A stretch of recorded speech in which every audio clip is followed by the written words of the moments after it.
안녕하세요. 말씀과 삶입니다. 성전을 그리워하는 자는 하나님 앞에 나아가기를 소원하는 자일 것입니다. 하나님의 전을 사모하고 사랑하는 자는 늘 그 마음에 하나님을 향하여 예배하기를 기뻐합니다. 오늘의 말씀은 아버지의 집이 그리운 사람입니다. 아이가 어머니의 품에 안겨 행복한 것처럼 주의 장막인 하나님의 전은 바로 어머니의 품이며 행복이 있는 가정, 즉 홈이라 할 것입니다. 성전은 아버지의 이름이 있는 곳으로 아버지의 임재가 있는 아버지의 집입니다. 아버지의 뜻을 알고자 하며 아버지의 사랑을 받고자 하는 자는 성전을 늘 가까이 합니다. 성전은 하나님의 섭리의 깊은 뜻을 알게 하는 곳이기 때문입니다. 그러므로 아버지의 집을 그리워하는 사람은 아버지의 집에서 아버지의 뜻을 깨달음으로 행복해하고 아버지를 사랑합니다. 첫 번째, 아버지의 집이 그리운 사람은 자신의 삶이 아버지 없이는 살 수가 없는 연약한 인생임을 깨달은 사람입니다. 어리석은 사람은 아버지로부터 멀리 떠납니다. 그것은 물질을 의지하고 세상을 사랑하는 것입니다. 인간의 육신의 소욕대로 살아가는 것입니다. 세상이 추구하는 방법대로 살아가는 것입니다. 하나님 없이 자기의 방식대로 살아가는 것입니다. 물질이 자신을 행복하게 할 것으로 여기고 사는 사람입니다. 그러나 아버지의 집을 그리워하는 사람은 나의 것이 다 아버지의 것임을 깨달은 자입니다. 그리고 물질은 아버지를 섬기는 데 사용하는 도구일 뿐임을 아는 자입니다. 오직 나의 것은 아버지의 집에 있을 때만이 나의 것입니다. 우리는 이번 코로나19로 말미암아 집에 있으나 아버지의 집에 있는 것이 얼마나 소중한지 모르고 살아가는 집에 있는 큰아들과 같지는 않았나 생각을 해봐야 할 것입니다. 풍요 속에 살아온 자들은 아버지의 집의 소중함을 모릅니다. 작은 아들은 고난을 통하여 철저히 자신이 어리석은 자임을 알았습니다. 그리고 아버지의 집의 소중함을 처절하게 알게 된 것입니다. 코로나 바이러스 앞에 우리는 얼마나 연약한 존재인지를 알았습니다. 하나님이 너를 지키시는 자라고 하는 것도 잊은 채 믿음 없는 모습으로 살지는 않았나 생각해 봐야 할 것입니다. 두 번째, 우리는 인생의 고난을 겪고 나서야 아버지의 품인 교회가 그립고 귀하다는 것을 알게 됩니다.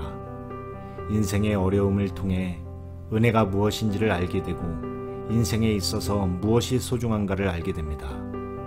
삶 속에 어려움이 없을 때에는 배부른 돼지가 되어 살아갑니다. 그것이 화랑방탕한 삶이었습니다. 육신의 만족을 위하여 생각 없이 살아갑니다. 그러다 철이 들어갑니다. 철이 든다고 하는 것은 그만큼 어려움을 겪었다고 하는 것을 의미합니다. 하나님은 사랑이십니다. 흉년이 드는 것도 하나님을 떠난 아들이 돌아올 수 있는 기회를 만드시는 하나님의 사랑이십니다. 이것이 아버지의 사랑입니다.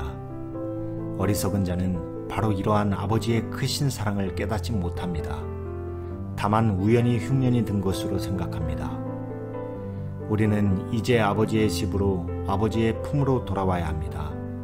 더 이상 비참한 인생이 되지 않기 위해서라도 우리는 아버지의 품으로 돌아와야 합니다. 아들이 아닌 자는 고난이 와도 아무런 깨달음이 없습니다. 하나님의 생명이 있는 하나님의 자녀만이 재앙 속에서 하나님의 품인 성전을 바라보는 것입니다. 세 번째, 아버지의 집이 그리운 사람은 회개하고 돌이킵니다. 아버지의 집이 그립지만 못 돌아오는 사람들이 있습니다. 이 핑계 저 핑계로 오지 못하고 눈물과 술로 보내는 사람들입니다. 이러한 사람들은 결국 마음의 한속에 갇힌 채 인생을 마치게 됩니다. 그러나 아버지의 집이 진정 그리운 사람은 스스로 돌이킵니다. 그것은 회개이며 행동으로 나타나는 결단입니다. 교회에 나왔다고 아버지께로 나아온 것은 아닙니다. 진정 아버지의 품으로 돌아온 자는 바로 회개하고 돌이킨 자인 것입니다. 네 번째, 아버지의 집을 그리워하는 사람은 그곳이 천국이 되는 사람입니다. 아버지는 아직 멀리서 오고 있는 아들을 먼저 보고 측은히 여기고 달려가서 안아주십니다. 그곳에는 아버지의 사랑이 있습니다. 아버지의 집에 돌아온 자에게는 제일 좋은 옷을 입혀주십니다. 그리고 영원한 사랑을 의미하는 가락지를 끼워주십니다. 너는 나를 버렸어도 나는 너를 영원히 버리지 않을 것이다 라는 의미의 반지를 끼워주십니다. 그리고 새로운 삶을 살아가라는 의미로 그의 발에 새로운 인생의 신을 신겨주십니다. 그렇게 아버지의 집에 돌아온 자에게 바로 기쁨과 행복을 주시는 것입니다. 마지막으로 결론은 아버지의 집은 우리를 행복하게 합니다.